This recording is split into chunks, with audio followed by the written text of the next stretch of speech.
Hi, I'm Jesse, lead pastor for Two Rivers Bible Church, and welcome to today's Leadership Vodcast. Today I want to talk to you about this idea of how to lead during uncertain times, because that's when leadership is really required. It's when there's a level of uncertainty, because you need somebody to give direction, somebody to solve the problem, and uncertainty, tell you what, it's a certainty. Uncertainty is a certainty. It's something that is part of the culture, the rhythm of a growing organization or a growing church, or perhaps, a growing business. There are seasons of uncertainty.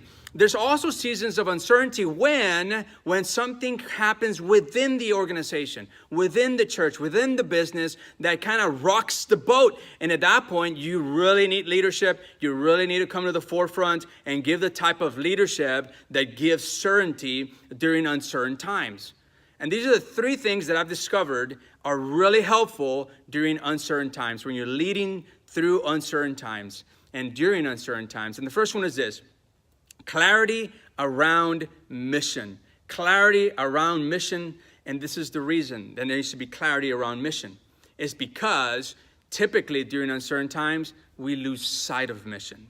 Now, our natural inclination is to look forward during good times, to look forward to the vision that was casted at some point, to be looking to what's ahead. And during uncertain times, you must first look backwards.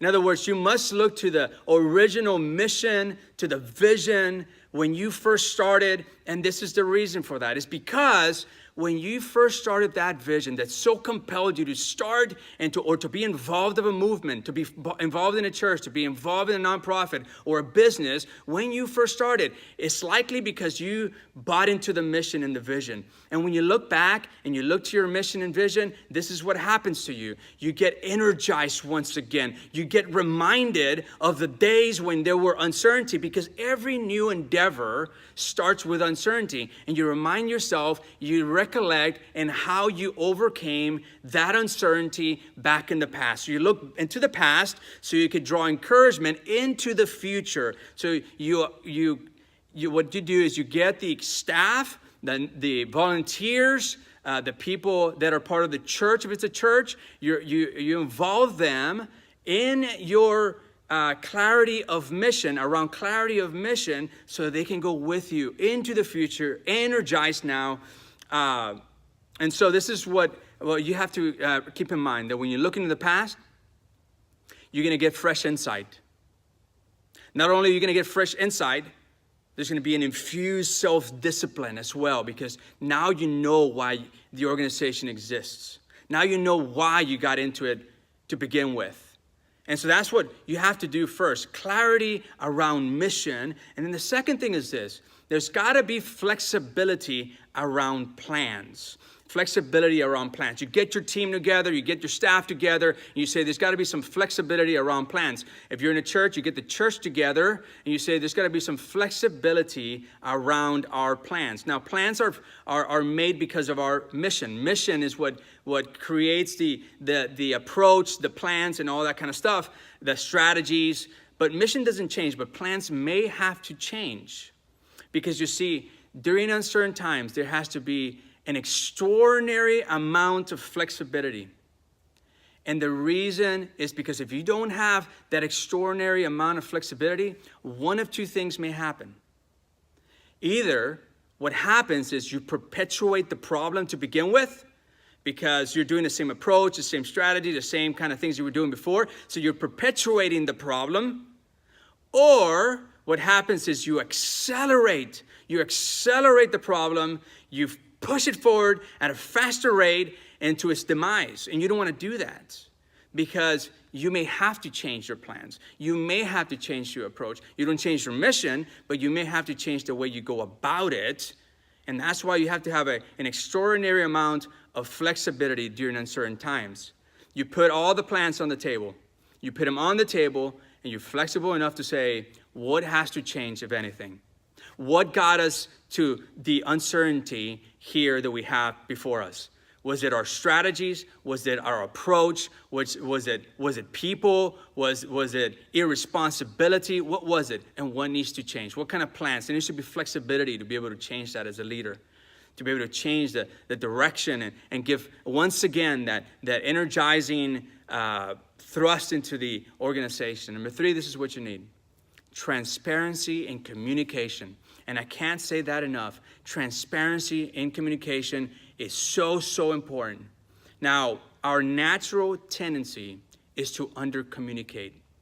It's to say very little. And the reason we do that as leaders is because we may not have the answers yet. We may not have clarity as far as what the problem is. We may still be trying to address some issues, and so we tend to communicate less rather than more. The problem in that kind of situation is that what happens is that under-communication breeds anxiety. And anxiety breeds suspicion. And once you have anxiety and suspicion in the culture in which you find yourself with, and as a leader, you've got major problems that you could have avoided from the very beginning. You got to trust me in this one. We've kind of crossed this road at some point, and so you've got to have that transparency in communications. Now, people tend to want to have information. And it's understandable because they want to hear you. They don't want to see a text. They don't want to get an email. They don't want to see it in the newspaper. They want to hear your voice.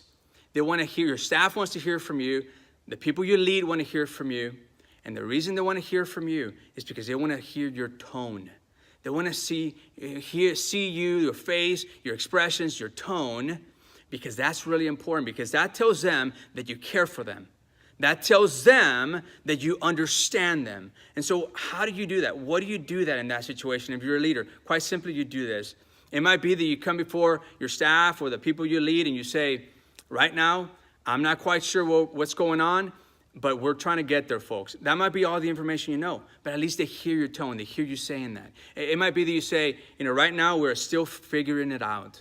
And give us some time. As we get information, we'll give you the information as we get to know it. It might be that as soon as you know the information, you communicate once again with the people that you lead, with the staff that are surrounding you, and that's so that you don't have a toxic culture, a frantic culture that is trying to feel safety, and you're not giving them the safety because you're not talking to them. Now, when you are painfully transparent with people, this is what tends to happen. It removes the uncertainty because there's reassurance. That's why. It tends to remove the uncertainty because at least they look at their leader and they look at your eyes and they see your voice, you hear your voice, they see your expressions, and they're like, you know what, that's our leader. He may not know exactly where we're headed. We know where we're headed, but he may not know exactly what the problem is, but we're going to get there. I trust my leader. And that's what ends up happening. And as a result, you end up having this people around you that are going to be there with you because you're being painfully transparent. Now, everybody, and I say this, everybody wants to deliver good news. Everybody wants to do it. Everybody wants to be the bearer of good news. But very seldom do you want somebody giving the bad news. But truth is this, is that you've got to be the one. You're the leader. You've got to be the one that shares the bad news as well. And the news needs to be in person, not by any other means. This was the Leadership Talk for today. There can be certainty during uncertainty if you lead well. I hope everything goes well for you leaders. Thank you for staying tuned to this Vodcast. You guys have a great day.